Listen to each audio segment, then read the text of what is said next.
अस्सलाम वालेकुम। I hope आप सब खैरियत से होंगे। Welcome to another class, chapter number 4, structure of molecules. Today we are going to study about intermolecular forces and dipole-dipole interaction. So what are intermolecular forces? As you can see here, we have two different molecules, this one and this one. These two molecules, they are bounded by some weak forces which we call intermolecular forces. Inter, in between. Molecular mean molecules. Forces. It means these type of forces will develop in between covalent type of bonding. ऐसे elements जो covalent bond बनाते हैं, जब वो covalent bond बनाकर एक molecule create करते हैं, तो जब डिफरेंट मॉलिक्यूल्स आपस में एक दूसरे के करीब आते हैं, they develop some weak type of forces and we call that weak forces intermolecular forces. तो अब ये जो इंटरमॉलिक्यूलर फोर्सेस हैं, इसको हम वीक फोर्सेस क्यों कहते हैं? Because they can be temporary, यानी कुछ एलिमेंट्स के दरमियान ये टेम्परेरी भी हो सकती हैं और कुछ एलिमेंट्स के दरमियान ये फोर्सेस परमानेंट भी हो सकती हैं, but it is not stronger than chemical bond, यानी कि ये जो ओरिजिनल केमिकल बॉन्ड है उससे ज़्यादा स्ट्रॉन्ग नहीं होती। For example, in case of HCl, अगर आप सिंगल HCl मॉलिक्यूल की बात करें, to break this chemical bond we require about 430 kilo joule of energy.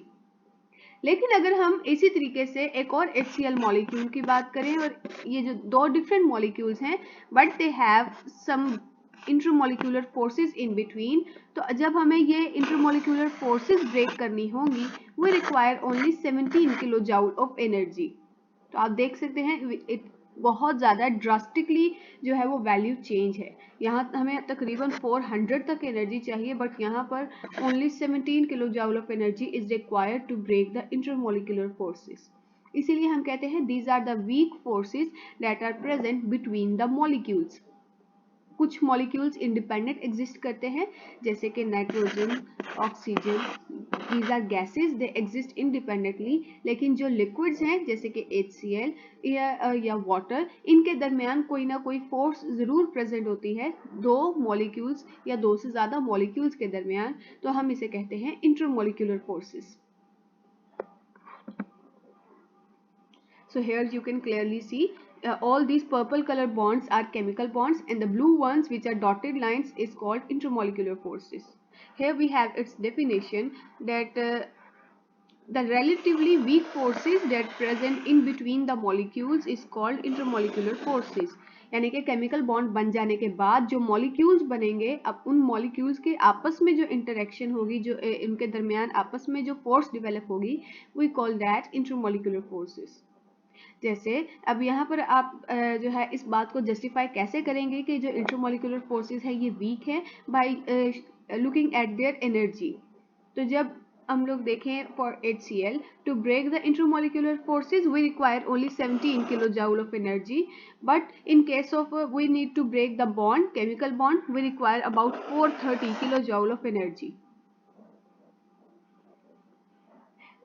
अब इसी इंटरमॉलिक्यूलर फोर्सेस की डिफरेंट टाइप्स हैं depending upon the strength.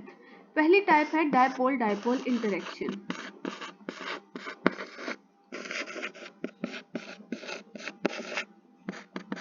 The second one is hydrogen bonding. तो जितनी भी इंटरमॉलिक्यूलर फोर्सेस की टाइप्स हैं, उन सब टाइप्स को हम कलेक्टिवली कहते हैं van der Waals forces, because it was discovered by scientist van der Waal.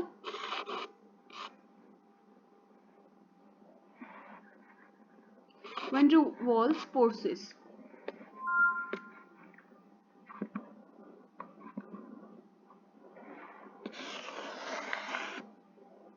And ये जितनी भी हमारे पास अब फोर्सेस होंगी, इसकी वजह से कोई ना कोई चार्ज डिवेलप होगा एक मॉलिक्यूल के ऊपर, एक मॉलिक्यूल के जो फोर्सेस क्रिएट होंगी उन पर।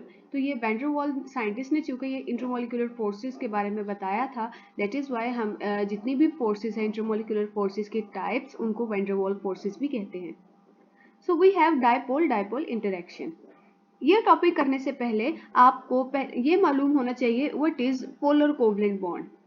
तो इससे पहले अगर हम इस टॉपिक पर चलें, काइंडली मेरी previous video on the polarity आप काइंडली चेक कर लीजिएगा। But still I am revising that polar covalent bond. How it is formed? When different types of elements that have different electronegativities, जब वो आपस में बॉन्ड बनाएंगे, जैसे कि HCl की example that have the electronegativity value of 2.2 and chlorine that have the electronegativity value of 3.2, when they make a covalent bond, the covalent bond sharing जो इसमें इलेक्ट्रॉन पेयर है उसकी sharing is not equal. One of these atom will attract the electron pair more strongly. जिसकी electronegativity जितनी ज्यादा होगी वो electron pair को अपनी तरफ उतनी ज्यादा अट्रैक्ट करेगा. So because of that reason we get a partial negative charge on chlorine atom and a partial positive charge on hydrogen atom. And this is called the poles formation. We have a pole, dipole. Di means two poles, positive and a negative pole. इसी तरीके से जब एक और HCl molecule जिसके ऊपर ऐसे ही polarity है वो इस HCl मॉलिक्यूल के करीब आएगा तो इनके दरमियान में एक वीक अट्रैक्शन डेवलप होगी जिसे हम क्या कहेंगे, dipole dipole interaction. It can be temporary, it can be permanent. यानी कि ये डायपोल थोड़ी देर के लिए भी क्रिएट हो सकता है और हमेशा के लिए भी क्रिएट हो सकता है.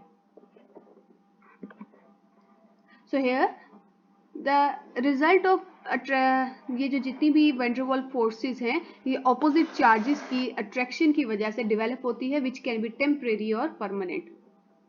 टेम्परेरी कुछ देर के लिए ये फोर्सेस एग्जिस्ट करें और परमानेंट जो है वो टोटली एग्जिस्ट करें. जैसे कि वी हैव हाइड्रोजन,